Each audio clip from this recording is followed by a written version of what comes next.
Michigan State University Interim President Teresa K. Woodruff joins me to elaborate on topics she covers in her June 2023 Spartan Community Letter, which you can read by clicking on the Communications tab at president.msu.edu. And President Woodruff, always appreciate your time and your insights. Great to chat with you, Russ.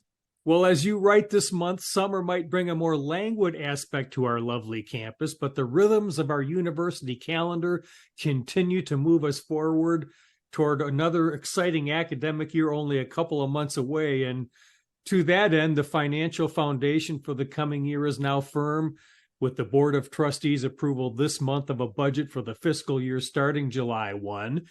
Totaling $3.3 billion, the budget most notably invests, as you promised in your State of the University address back in January, in the success of it will invest in the success of our students, faculty, and staff. And what would you like to highlight from the budget today? Well, I think the budget's really important, and I want to talk about that. But I would also say that our lovely campus is actually really busy.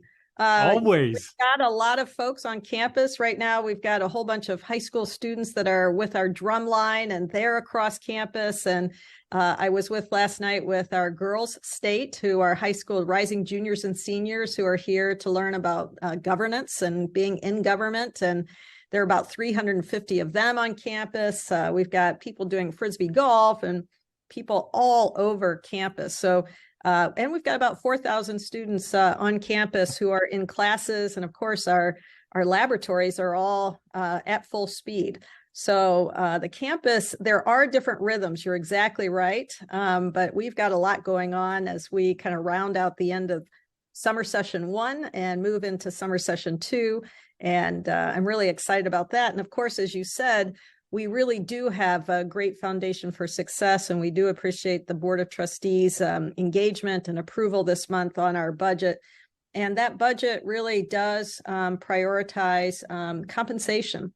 And I think for all of us, we know that this past year, with the soaring inflation rate that really had a delta that was so rapid and upward and somewhat unexpected, that we really did have pension pockets. And for me and for the administration, for the Board of Trustees, our employees really are the most important asset and underlie all of our strategic aims, particularly in student success. And so we did prioritize the compensation, and that I think is a very important and welcomed part of this particular budget. The other thing I would just highlight is that we have approved, the board has approved the new recreation center that's going to be, I think folks have been driving around. I've seen folks down there kind of looking at the area. It's going to be on Shaw Lane, kind of between Birch and Harrison. We still have recreational facilities right now, so students and folks can still be in IM West and other places on campus. But when this is completed in a couple of years, that's going to really be a great first-in-class space. And that really truly is about student success, ensuring that our students have those kind of places that they can recreate and relax and take care of their health and well-being. That represents a really important asset and something that we're delighted to work on. So yeah, a few highlights, but really important that that budget has been approved and we're moving forward. Yes, and the budget also includes $8 million in new investments in campus safety initiatives that Vice President Lynch is leading. What's the update there? Well, he's been doing a great job, and I think he's been talking with a lot of folks around the community. We've had a lot of community input. One of the things we've done is to work in partnership with Ingham County, and we now have a lot of outdoor signals that will now be co-opted to use for emergency settings, like we had this last semester. We've got more green light emergency phones that include cameras. We're putting new door locks across campus, and that's happening on a daily basis. And we are going to be opening our Campus Security Operations Center, which really is an integrated system security that allows for a lot of real-time monitoring. So That's really critical. And Russ, just before we leave campus security, I just want everyone to know how grateful we are to the community for the outpouring of support through the Spartan Strong Fund. We closed that fund after raising $2 million and almost about 4,200 donors. And that really is extraordinary outpouring of support for our students, faculty, and staff. And I just want to give, as a proxy for all of those individuals, a great big thank you for their support. And about 300,000 of those dollars is going to go towards a memorial. And we've got a committee that includes everyone from the community and students, and more details will be on that in the fall. That's wonderful. And, you know, speaking of the board, you recently gave them your second annual strategic plan update. And I know you live and breathe that strategic plan every day. What is some of the progress you'd like to highlight today as the plan indeed evolves? Well, I think for our community, it's important to know that we prioritized last year advising. And that advising program we funded, and this is allowing us to add more advisors to our ranks and to develop professional opportunities for those advisors. And that's really exciting. It allows for students to have more access to those individuals who can help them along their journey. And so that's really, really critical. We also, of course, wanted to highlight our employees in our strategic plan through our honorifics. And this includes University Distinguished Professors and the various honors and awards that we provide to our staff. But we're really making a concerted effort to ensure that faculty, staff, that everyone is recognized in ways that, you know, for our humble folks around here, Russ, as you know, they often just do the great work and say, well, don't shine that light on me. And we want to make sure that that excellence of our employees is really recognized. We also have a goal, which I think some people were surprised by, of $1 billion in annual research expenditures by 2030. And we are going in that direction. We're now at $759 million. And that's really important for all of us. And included in that is the fact that we've sequenced the tart cherry genome. And I just looked at the paper.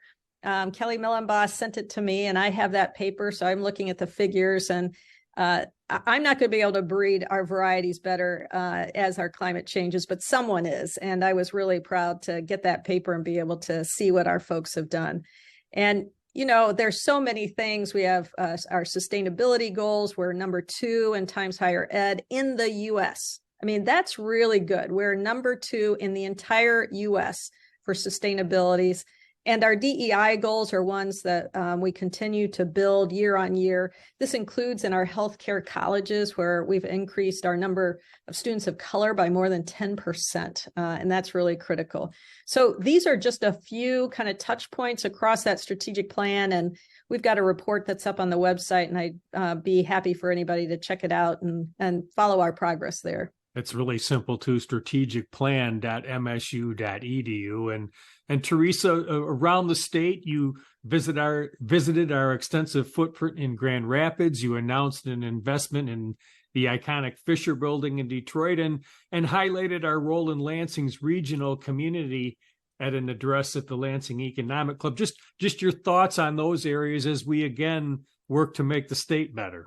Yeah, we're building in all the places and spaces that are relevant to our educational mission. This includes, of course, that our investment office purchased majority ownership in the Fisher Building in downtown Detroit. And this certainly is part of the new center area of Detroit, but it also is right adjacent to our collaborative partners, the Henry Ford Health Care System, as well as the Pistons.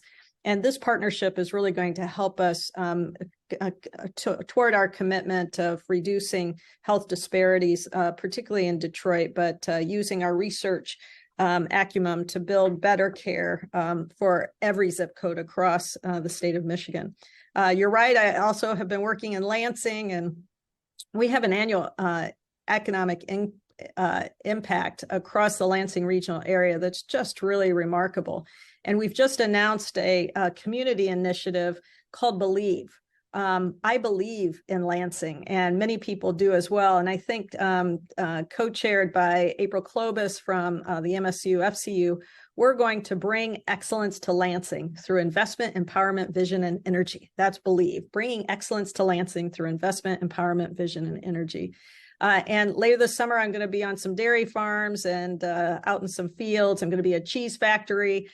So we really have a great deal of wonderful activity across all 83 counties of Michigan, and I'm excited to be a part of that.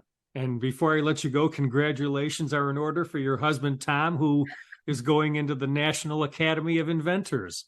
That's right. Thank you for that. He's really a great entrepreneur and leader, and it's very exciting for him, together with one of our other faculty who is also being inducted later next week into the National Academy of Inventors. That's right, Mohammed Rob Nawaz from packaging. So, just some final thoughts now, President Woodruff, as we wrap up this discussion.